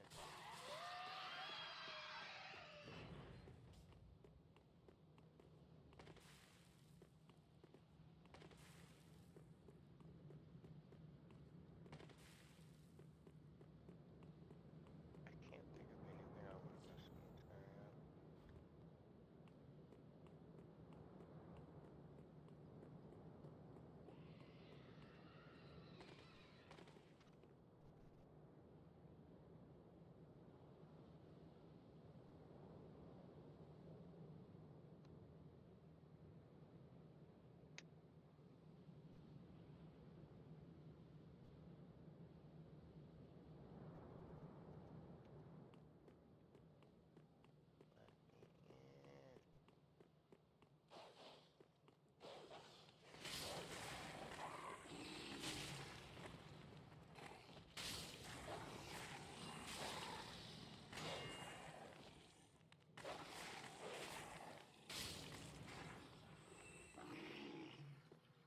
I don't think I'm gonna. It's like 12 o'clock. On a 10-year-old game, I think there's probably like 6 people playing. I had to bet money on it.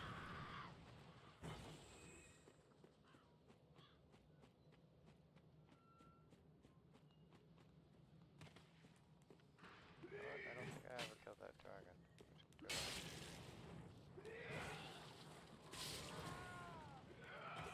I'm not trying to shoot for the millionaires.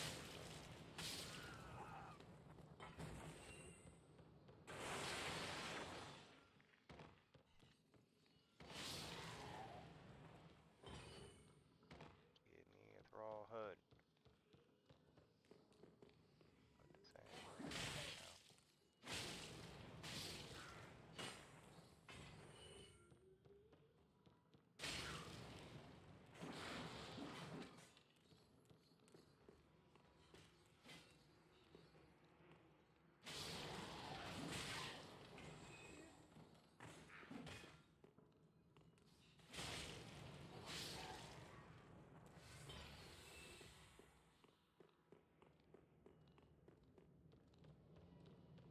Nothing to do with that.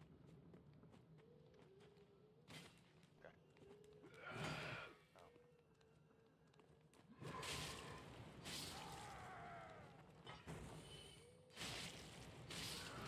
The people I'm like invading are high level. Stop. I cannot. This is a funny one.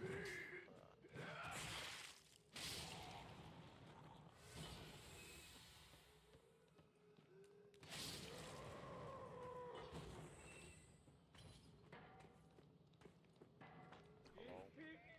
Why? Why?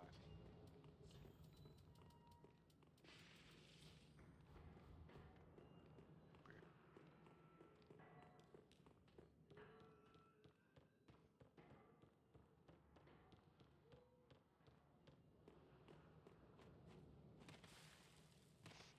Oh my god.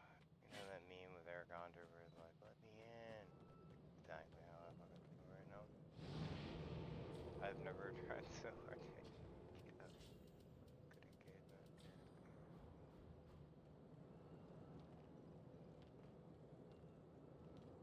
Oh, red eye ring spawn. Now I can't spell.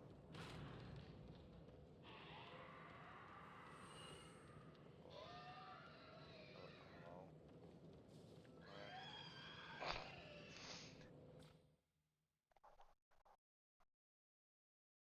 That's crazy because like he had to ember himself and then use his thing. So I was like, I was already fucking embered and in the spot. How are you gonna invade me, dog? When I'm already trying to invade.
I'm good, Chief.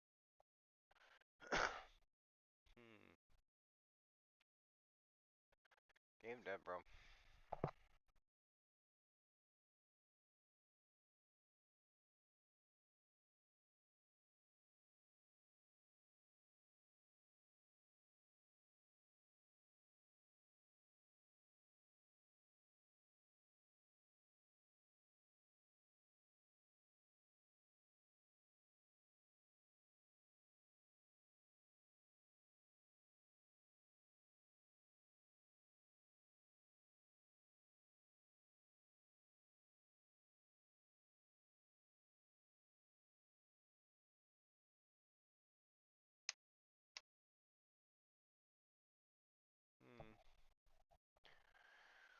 Well, I don't really know where to go from here. Get bored.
Whole ass about to walk away from my PC right now.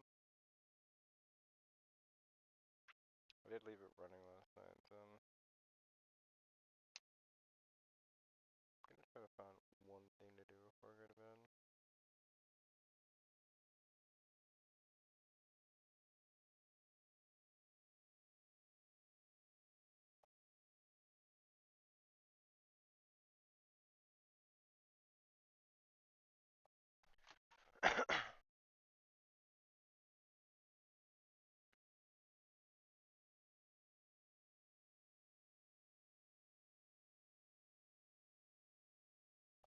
Run around and get.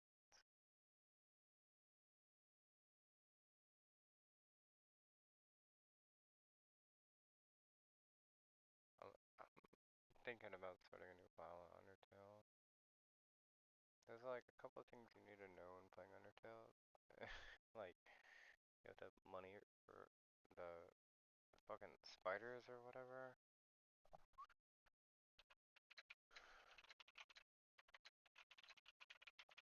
It's been so fucking long since I played this game. For beginners, oh god. In fact, you should know. Or they're gonna come to your house in the middle of the night. Oh fuck, bro.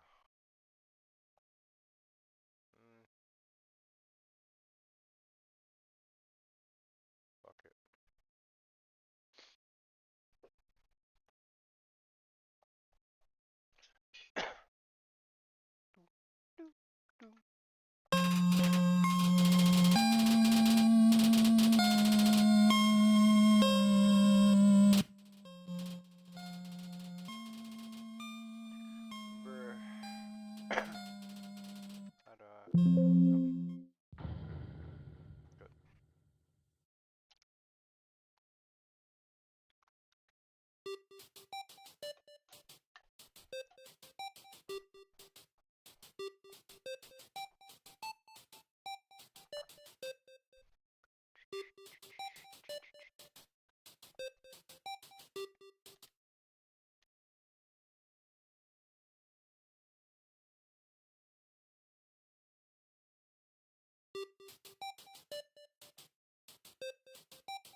Let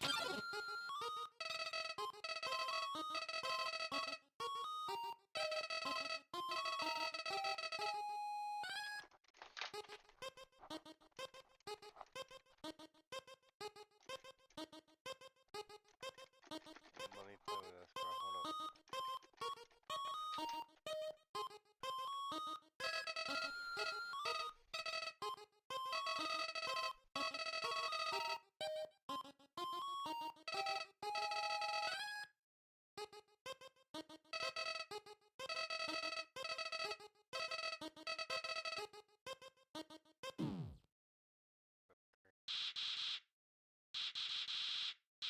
Bro, it's kill or be killed. Why would anyone pass up an opportunity like this? Die. Do not be afraid, my son.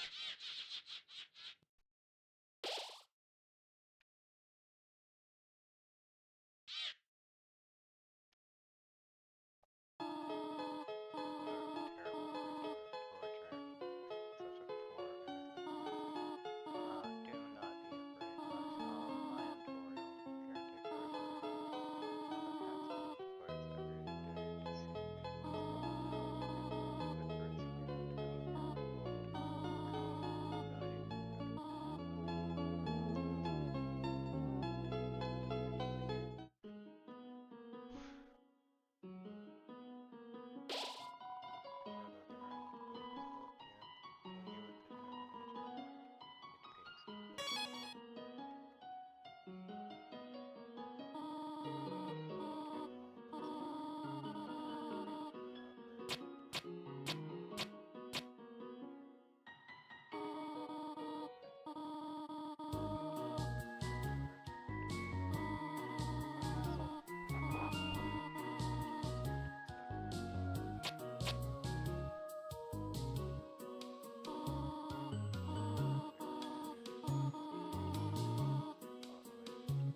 Wiimote. Come on, bro. Let me just get the arcade stick.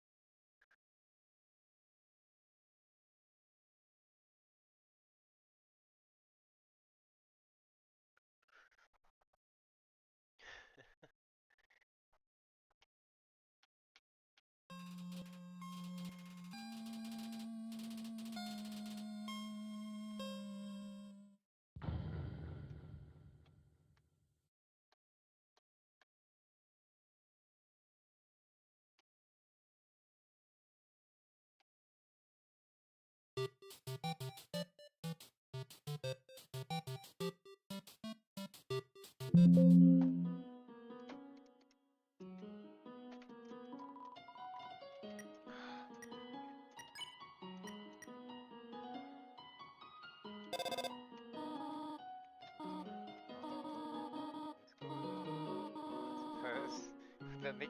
What the fuck? Call me mother. Well, call me whatever you want.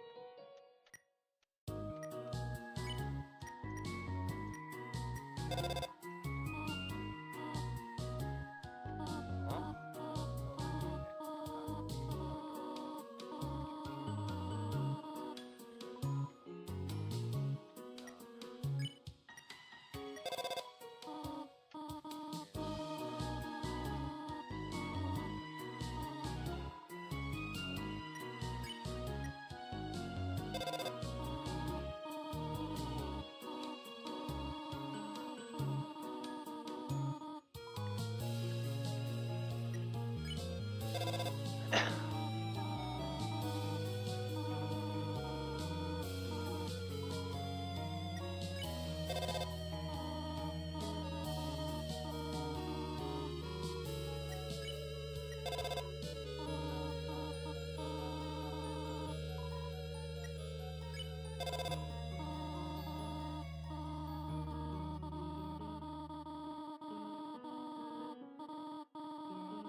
Dapper Blue. Do you like it?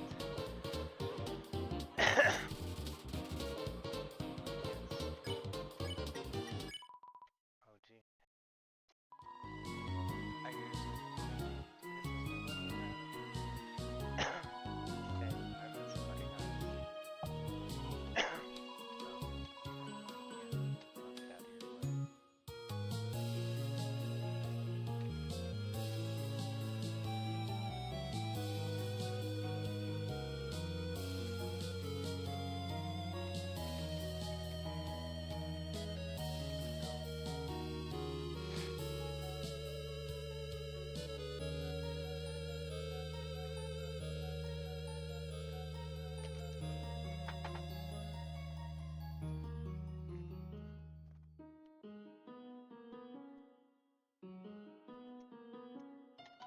Did you miss it? Spider backed out. So down at the right. Made by spiders for spiders of spiders. I gave you some spider food.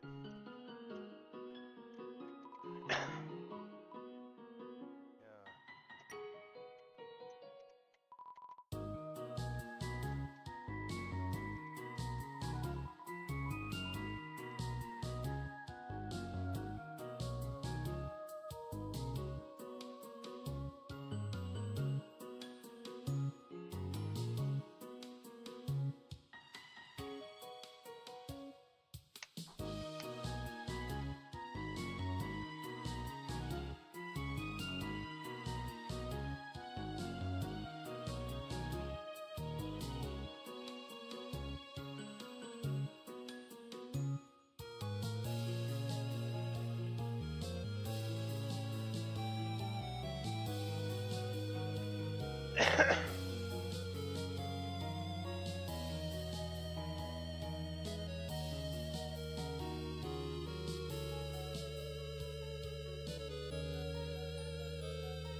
Yeah, I miss this.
Yo, what up, G? Hold on, I'll pick it up. Hold on, like, quick, cause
I think I'm just playing on, like, I'm just going for my pacifist run. Can I eat the vegetables? I don't... Man, I'm so embarrassed Googling this. Can I eat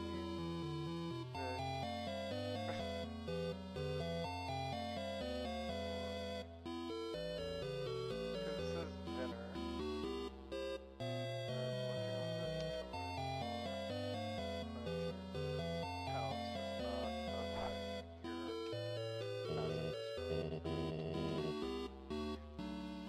Alright, so that's good to know. Now I can eat these guys, because I was like, oh god. Get out of here. What is genocide run, by the way?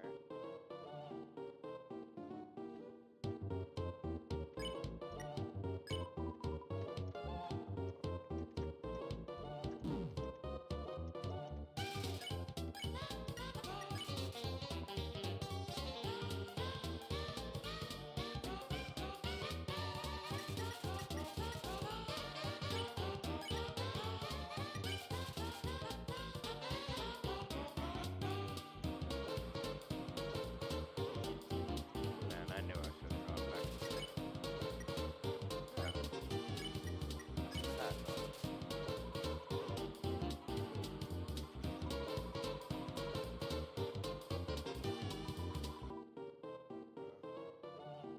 Oh no, not that's sorry.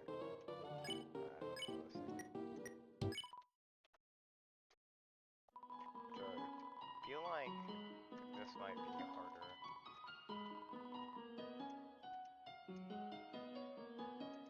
I did genocide run once before, and I'm not gonna leave it. So apparent. I don't know. I didn't believe.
How's the frog got balls, dude?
Longer than I thought it would.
I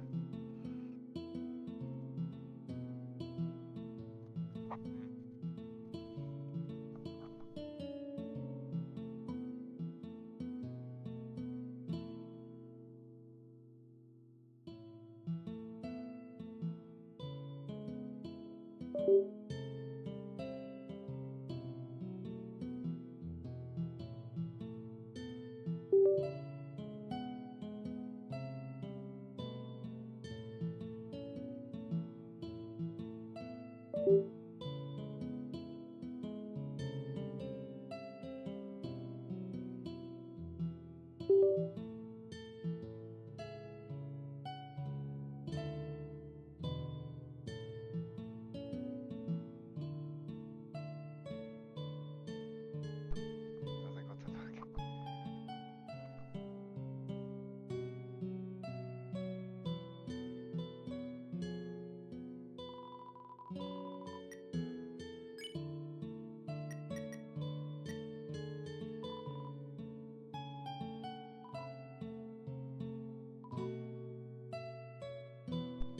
What? Real sock drawer. Oh, I'm about to go hard. Can't stop looking at the socks. I don't want to stop looking at the socks. Ah, the cactus. Truly limited to its area of plants. Just a regular old bucket of snails. Okay. Into the drawer of flower seeds and purple crayons. Room under renovation.